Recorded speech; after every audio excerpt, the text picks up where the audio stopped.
Selamat berjumpa, selamat bertemu kembali anak didik kami kelas 5 dimanapun berada. Semoga Bapak menjumpai kalian tetap dalam keadaan sehat, bersemangat, dan ceria selalu. Anak didik kami, hari ini kita akan memasuki pembelajaran kita pada tema 5 dan pada subtema 2. Hari ini kita akan melanjutkan pembahasan kita tentang properti tari dan fungsinya. Salah satu unsur yang ada dalam seni tari adalah properti.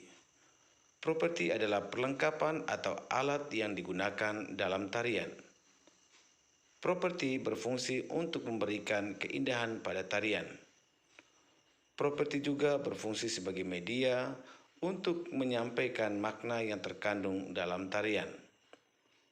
Properti yang digunakan dalam tari tradisional bermacam-macam, misalnya selendang, topeng, kipas, caping, piring, dan lilin. Bahan pembuatan properti pun bervariasi, misalnya kain, kayu, logam, bambu, ataupun plastik. Baik anak didik kami, mari kita perhatikan gambar dalam video pembelajaran kita. Ada beberapa properti yang digunakan dalam tarian, seperti kipas, selendang, topeng, dan piring.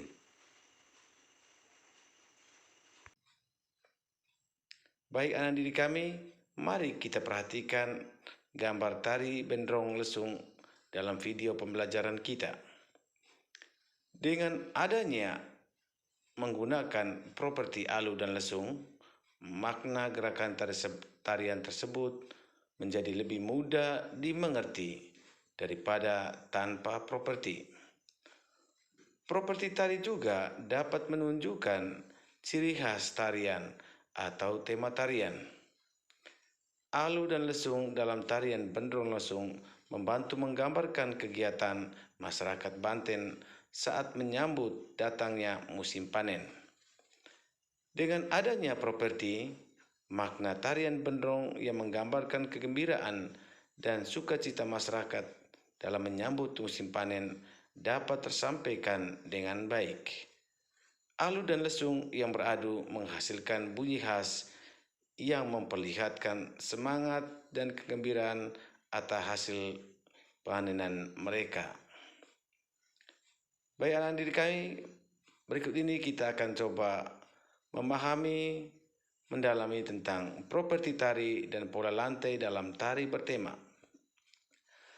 Tari tradisional di Indonesia memiliki banyak tema, misalnya tarian dengan tema alam dan kepahlawanan. Pada tarian dengan tema alam, gerak tarian yang dilakukan dapat meniru kehidupan di alam, misalnya meniru gerak hewan. Yang ketiga, properti yang digunakan pun dapat memakai benda alam seperti dedaunan, bulu hewan, ataupun akar-akaran. Properti juga bisa menggunakan benda yang dibuat menyerupai benda-benda di alam. Misalnya, selendang yang menyerupai sayap dan mahkota yang menyerupai kepala burung. Baik anak didik kami, mari kita melanjutkan pembelajaran kita tentang properti tari dan pola lantai dalam tari bertema. Perhatikan contoh tarian. Tarian Kancet Lasan dan dari Kalimantan meniru gerak burung enggang dan atau rangkong. Properti yang digunakan adalah bulu-bulu burung enggang tiruan yang diikatkan pada jari tangan. Yang berikut, tari merak dari Jawa Barat meniru gerakan burung merak. Properti yang digunakan adalah selendang dengan warna dan motif menyerupai burung merak. Baik anak-anak kami, mari kita perhatikan pola lantai dalam tari bertema. Selain menggunakan properti tari, tari bertema juga memiliki pola lantai tertentu. Berikut contoh pada pola lantai tari merak.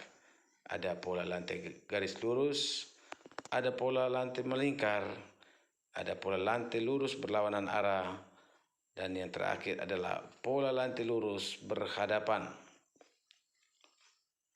Baik anak-anak kami, kita memasuki pembelajaran kita tentang pementasan tari dengan iringan musik. Pementasan tari adalah kegiatan menampilkan karya seni tari yang bertujuan untuk menghibur penonton. Pementasan tari juga bertujuan untuk menghargai sebuah karya seni yang dibuat oleh pencipta karya seni tersebut. Beberapa hal yang perlu diperhatikan dalam pementasan tari antara lain: gerak tari yang sesuai dengan tema tarian, pola lantai, tempat pertunjukan, properti, busana, tata rias, dan musim pengiring. Jadi itu beberapa hal-hal yang perlu diperhatikan dalam tarian dengan iringan musik. Musik dan tari merupakan satu kesatuan. Iringan musik berfungsi sebagai pengiring gerakan dalam tarian, mengatur cepat atau lambatnya gerakan dalam tarian. Yang berikut memberikan gambaran pada suasana tari. Dan yang terakhir adalah misalnya tarian sedih diiringi musik dengan alunan nada yang sedih serta sebagai penyemangat para penari. Iringan musik dalam tari dibedakan menjadi dua, yaitu iringan musik yang berasal dari manusia, misalnya tepukan tangan, hentakan kaki, ataupun nyanyian. Iringan musik dari alat musik, misalnya gamelan, rebana, ganteng, gambang kromong, gendang, dan alat-alat musik band lainnya. Baik anak kami, perhatikan contoh tarian dan alat yang digunakan dalam tarian. Baik anak-anak didik kami, mari kita perhatikan beberapa contoh pementasan tari dengan iringan musik. Pertama, tari lenong dan Betawi dari Betawi. Pertama, tari lenong dari Betawi diiringi musik gambang kromong. Yang berikut adalah tari serimpi dari Yogyakarta yang diiringi musik gamelan. Yang berikut adalah tari saman dari Aceh diiringi musik rebana. Baik anak-anak didik kami, demikian pembelajaran kita pada hari ini tentang properti tari dalam tarian daerah dan fungsi-fungsinya, serta bagaimana kita menampilkan atau mementaskan hasil karya seni kita, yaitu tarian. Baik anak didik kami, Bapak tetap mengharapkan bersemangat, terus melangkah maju demi cita-citamu. Anak-anak kami tetap jaga kesehatan. Horas, terima kasih.